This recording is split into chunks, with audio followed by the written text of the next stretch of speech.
Welcome to today's webinar. I'm Brittany Conrad, and on behalf of CMR Institute, I would like to thank you for joining. Today we are hosting an expert discussion on health systems, IDNs, and GPOs collaborative models. For those of you not familiar with CMR Institute, we train commercial sales teams to higher sales performance. We do this by utilizing off-the-shelf learning, application tools, and business planning tools, all of which can be customized to meet the goals of our clients. If you have any questions through today's presentation, please type them into the webinar interface. We will address questions at the end during the Q&A portion. Now I would like to welcome and turn it over to today's speakers, Alistair Barrow, Value-Based Healthcare Consultant at CMR Institute, and Bob Duvall, Director of Healthcare Innovators Collaborative at Premier. Good afternoon, thank you. Bob? Good afternoon, everyone. Good afternoon, everyone. My name is Alistair Barrow. Thank you guys very much for joining today. With me today is Bob Duvall, Director of Healthcare Innovators Collaborative at Premier, and we thank you for joining the call. I'll kick it over to Bob to get the conversation started. Thank you both, Alistair and Brittany, for a chance to join your conference today.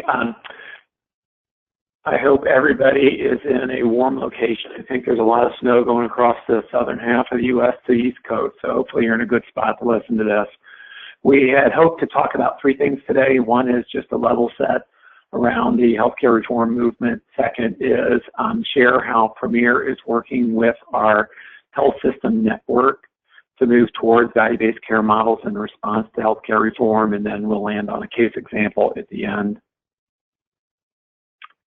So many of you may have seen this slide in the past, but we think the crux of healthcare reform really is based around payment reform. CMS is leading the charge, but what we're finding is that a very large block of employers, self-insured employers, are moving in the same direction. They want to move away from a fee-for-service payment or reimbursement framework where providers got paid for activity that really wasn't linked to outcome, and move it more towards value-based payment, where there's shared accountability between the payer and provider around the total cost of care, quality of care, consumer experience within populations. Medicare Access and CHIP reauthorization was passed in 2015. It's fundamental legislation that is allowing for this shift away from fee-for-service to value-based reimbursement. This is a really busy slide, but there's a very simple message. If you look to the left, there's two tracks. Track one is a very traditional fee-for-service schedule, but CMS has moved to those blue bars you'll see is referred to as the merit-based incentive program system. They condensed a lot of the either incentive programs or penalty programs into this single merit incentive payment system program.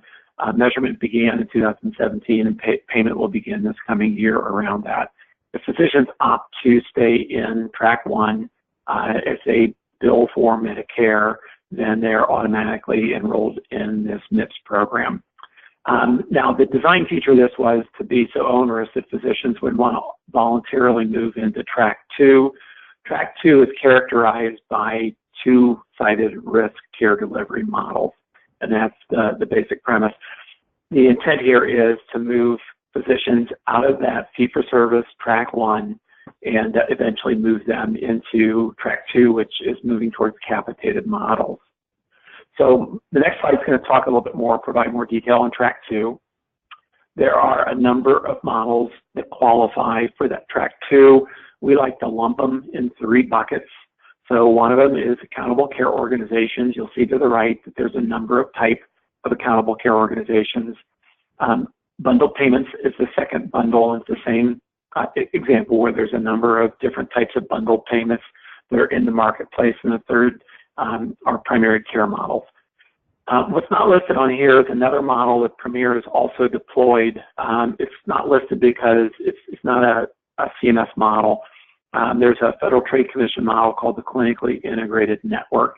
It allows physicians to set up contracts that can share risk and reimbursement across disparate networks. So we're also working with the Clinically Integrated Network. We think the future is going to be the clinically integrated network embedded within that could be in certain markets, ACOs when it's relevant, bundled payment around high-cost service lines, and then primary care models will be embedded throughout that clinically integrated network.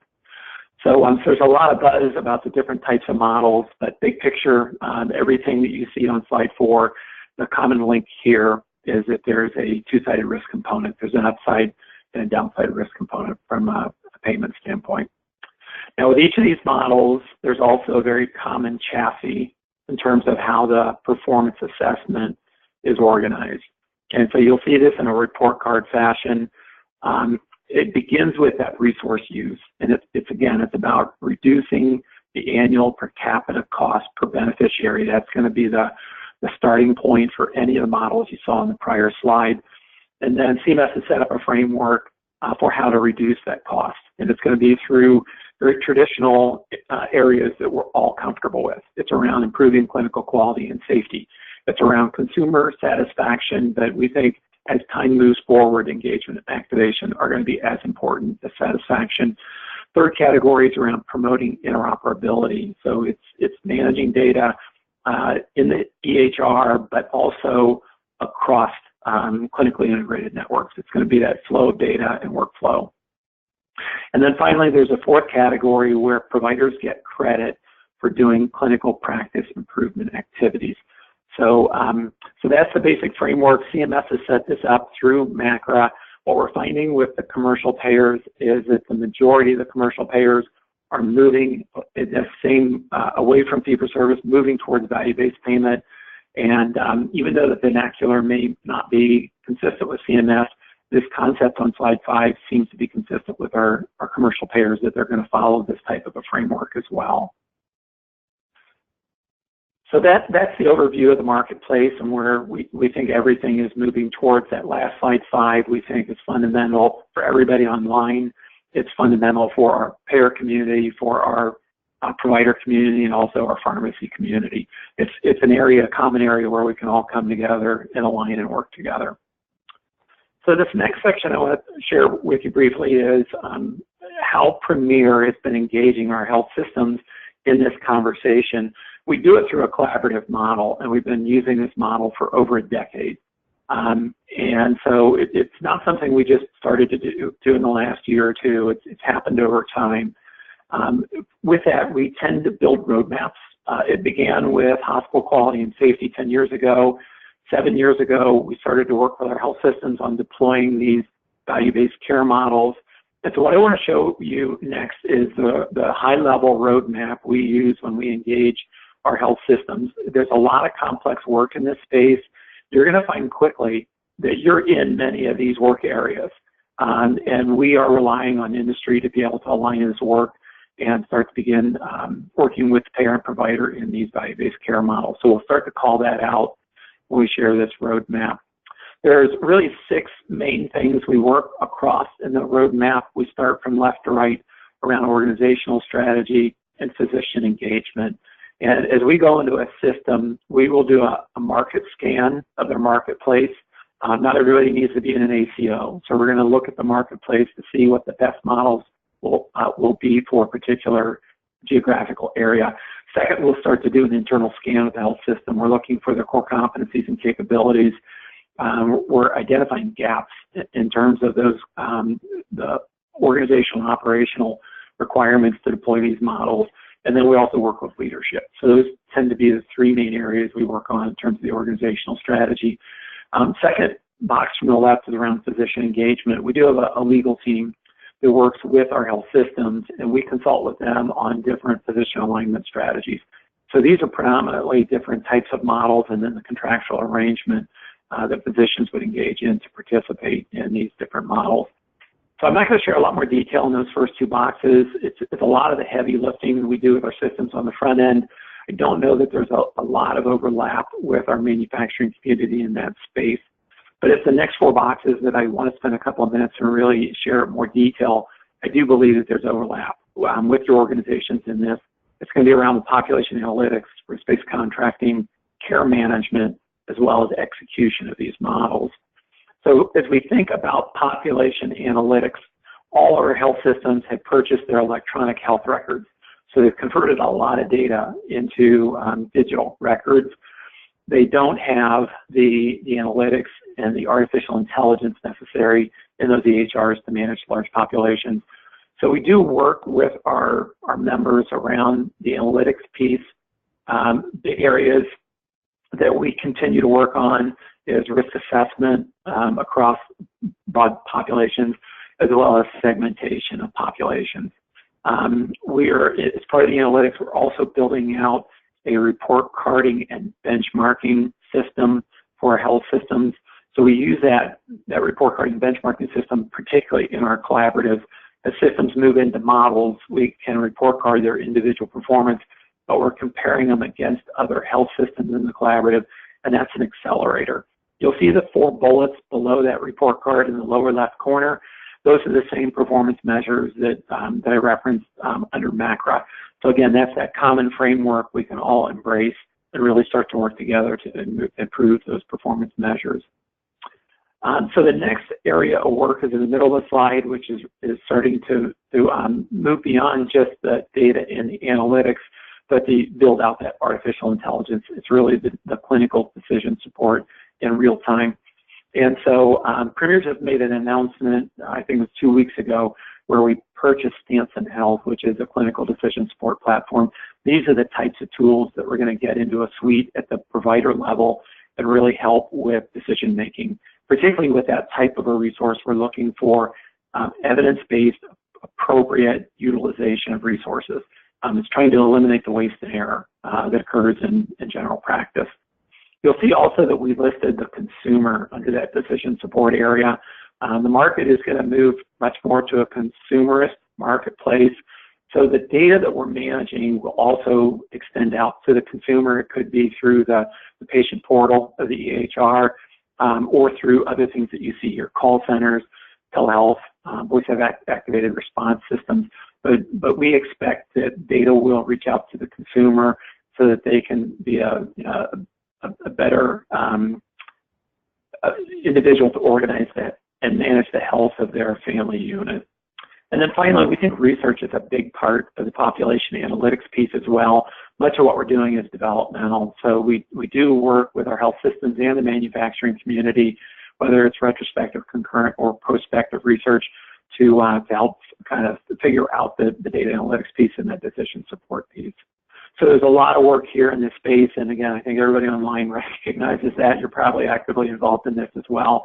And we see this work that's going to continue well into the next decade. So I think there's opportunities for collaboration between payer, provider, and industry in this first space. Next, around the risk contracting, I'm looking at this from left to right from that payer-provider standpoint. So there's a number of incentives that intently built into the reimbursement system, particularly at the acute care level, such as value-based purchasing, never events, penalties around readmission rates. The market has evolved then into capitated type models. So these are the two-sided risk models that we talked about earlier, ACOs, bundled payments, primary care models. And so our systems are moving in that direction. And then third, I do like to include the insurance exchanges in this space as well. In some ways, it does impact or feed into the risk-based contracting piece. Number one, in the state insurance exchanges, people are competing through that exchange with a focus around narrow networks, or Premier is talking about more so high-value provider networks. But you're really starting to promote narrow networks that are going to deliver on cost, quality, consumer experience. But I like to call out the insurance exchanges in this area as well, because this is where there is some risk sharing at the consumer level. We've seen this over the last couple of years where there's more accountability at the consumer level through these state insurance exchanges. It could be through higher premiums. It could be through deductibles or health savings account plans. And so we'll see these insurance exchanges stay in the market. We think they will evolve over time, but they will be part of that risk sharing concept. What's not listed here is the risk sharing that can extend out to the manufacturing community. Premier is working on this on our GPO side, And it's being transparent on my end. We're doing it in a pilot fashion. So we're trying to figure out ways that we can efficiently align our manufacturing community with the payer and provider and appropriately share risk around population health management. So that will be part of this as well. And again, I think there's a connection here for members on the phone today. The next category is care management. And again, we block this in two areas. One are larger care delivery models. And again, I won't walk through that. We've talked about a number of those models already. But within each of those models, then there will be care management strategies. And it'll be focused on either specific populations, typically high cost. So for example, it could be a cardiometabolic population. As we think about that, Premier is going to begin working with our health systems to really ratchet down utilization management, but the focus is on evidence-based practice and appropriate utilization of resources. That's where we think clinical decision support will come in and help. Also part of that care management strategy will be primary care led. It could be a primary care team. It may not be just a primary care physician, but it may be an extended team. And they're there to be the primary navigator with that consumer. If consumers have complex disease, they'll have a high-end or a high-touch care management service that will be connected with it. Over time, and we believe this will happen through clinically integrated networks, we are going to see better connectivity across care setting. So that connectivity includes communication, coordination, data flow, and workflow. And then part of that care management strategy, too, is going to be around the consumer engagement piece. And it's about having the consumer in a shared decision-making environment, working on care plans and really activating that consumer around management. As all that is going on in the care management space, again, there will be constant measurement, report carding, and benchmarking. So there's going to be this ongoing real-time performance assessment improvement in the care management area. So again, there are a number of touch points where industry already is working in this space. So I think the opportunity here is working on alignment, efficiency, and effectiveness between all parties, between manufacturer, payer, and provider. And finally, the last piece is around execution. And the big areas that Premier is working with our health systems today, it's around that education piece. And it's very traditional things. It's webinar, web-based education, white papers. But probably more fundamental for our Premier network is that we use formal collaborative models to not just educate, but it's really to come together, learn together, and ideate together. The value of the collaborative is that not any one organization has to figure out these complicated issues in the marketplace. We leverage the group intelligence. The value of this is if we have enough smart people at the table, we'll be able to figure out tough problems and learn together. We do have a team of consultants that will then contract and go into our health systems individually and do more detailed work on an on-site basis. And again, we think research is a big part of this execution piece as well. I look to industry as a group that can really help in this space. Industry is great at setting national strategies, deploying national strategies, executing national strategies, and getting results from national strategies. You've done that around your brand. What we're encouraging industry to think about is to expand your brand strategy, to begin including some of these population health management concepts and work strategically with your payer and provider. So we think in that execution space, actually industry can help quite a bit around efficient execution. So that's really the roadmap. I wanted to give you a picture of that first. We thought to end this then on a really brief case study to start to think about how you can think across your commercial operations, whether it's product development, marketing, pricing and contracting, national accounts. You can start to think about how you can incrementally begin to move with payer and provider to these value-based care models. So this next visual is around heart failure. You can plug in any disease area or patient population that is near and dear to your organization. We just wanted to pick one as an example. You'll see in the process care map that our payer and providers are going to start to think much more around the end-to-end care for larger populations. So you're going to see it's from prevention all the way to end-of-life care. There's a lot of work that happens in between that, and that's where we see the complexity. So our encouragement with the manufacturing community is, one, see this care process. Number two, figure out where today you live and work across that care continuum, and don't go beyond your core areas of expertise, but focus in on those areas that you live today, and start to challenge your organization about the value you bring in that space. In the fee-for-service world, it was around your product, your price, and your safety profile. In a population world, you can take that brand strategy and expand it. What we've put in the bottom of this slide in those swim lanes are the macro performance domains. And so what I did is I went through, and all the performance measures you see here are listed under the quality payment program with CMS. This is a macro program. So all we did is inventoried all the performance measures in these different domains. So it's a visual for your organization to say, okay, I live in one of these boxes at the top, and now I'm going to look down to see what those performance measures are for the payer and provider. And that will at least give you a loose framework to start to figure out what is it that we have off the shelf that can align well in this space. You could package together, ideally in a practice improvement framework, and start to bring that to health systems moving into value-based care models. So it's a simple exercise you can start to do today. It's a chance to inventory all your resources. It's your people, your processes, your technology, any wraparounds you have around your technology, and now even data creation and data management. We're interested in that piece as well. It gives you a chance to look at all of that and figure out how you can better manage that in a care delivery model. So let me stop there. Alistair, do you have additional insights you can share on this slide? I do. So the folks on the phone, from a vendor perspective, it's always been difficult for us to figure out where do we plug ourselves in, because there really has been no yellow brick road to date to help us decide what we should do to approach the value-based market. And this really starts to provide a roadmap for us.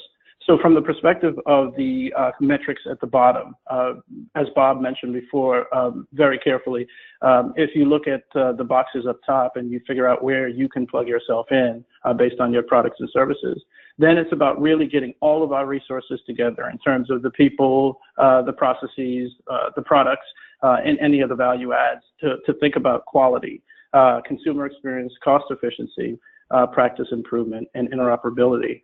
So when you're going through that list, really think in terms of what do I do to touch those particular pieces. So from a quality perspective, what PQRS or physician quality rating system measures is my particular target facility looking at? What population health management strategies are they thinking about? And where do I find myself in that particular process? From a consumer satisfaction standpoint, I don't know how many vendors have actually asked to actually see a survey, but knowing what kind of questions are coming out in that survey from my particular service line will help me understand where I need to, provide some energy around in terms of my people and my products and resources to help the hospitals hit those particular measures. What consumer engagement are they going after, and where can I help with that from a marketing perspective and from a resources perspective? Promoting interoperability, which EHR performance measures are they looking at this point in time? And especially during the integration process of maybe Epic or Cerner, can my product or service be plugged into that particular integration so that for every patient that comes through that's using my product, there's a checkbox inside of that particular EHR. From a clinical practice and improvement, in terms of efficiency of use and standardization, recommended care pathways, how do I help with that? Because, in terms of what we've done over the years on the vendor side, we probably do that better than anyone. The problem is that it's all over the place in terms of where we keep and house our particular resources for that, and it's important that we strategize and pull those pieces together so that we can figure out how to provide it for our target audience. It's important to note that what we're doing today is, it's not wrong, it's just incomplete, and there are a couple of other pieces that need to be added onto it. So Bob, I'll turn it back over to you. Thank you. So this visual that I want to share with you is what Premier is trying to do on a much more macro level, and it's in individual communities. So we work with a lot of large market stakeholders in this healthcare space. Obviously, we've got a network of health systems that have a stake ownership in Premier. We've got a transactional relationship with that manufacturing community that we're now trying to embrace much more strategically as we move to value-based care.